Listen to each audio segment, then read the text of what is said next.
regarding software development, right? I feel that organizations, right, are usually led by,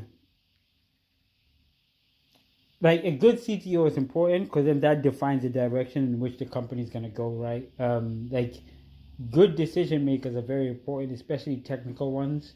However, when it comes to software engineering, like, software engineering jobs are relatively quite difficult, right? Like, in general, right? So there's web application development, and there's actually, like, software engineering that might involve backend, and then there's actually, like, like system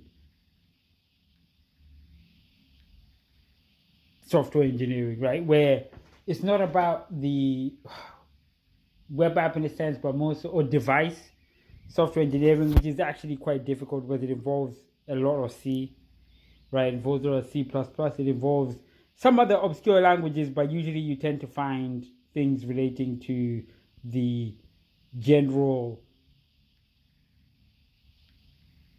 types of applications that we're used to seeing, like, and I think that engineers in that range are quite difficult to find, and I doubt that that's going away anytime soon.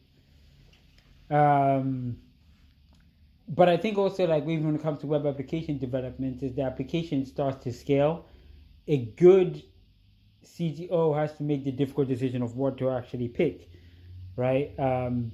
And most platforms will generally benefit from something more arcane but stable.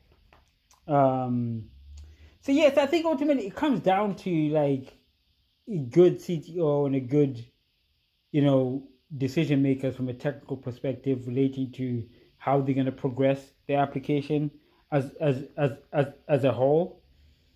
And that can ultimately be resolved by using most likely proprietary software, or software that's supported by some vendors such as Canonical, Red Hat, Mellanox, or even whatever device manufacturer that you can think of, even Hawaii, and those type of places. But again, at the same time, I think that's where those decision making comes in, because it's difficult, but also software engineering is definitely in high demand, but very few. And I think that even in the long run, there's going to be fewer of those, and I doubt that a lot of them got layoffs, to be honest. If I'm going to be legit with y'all, man.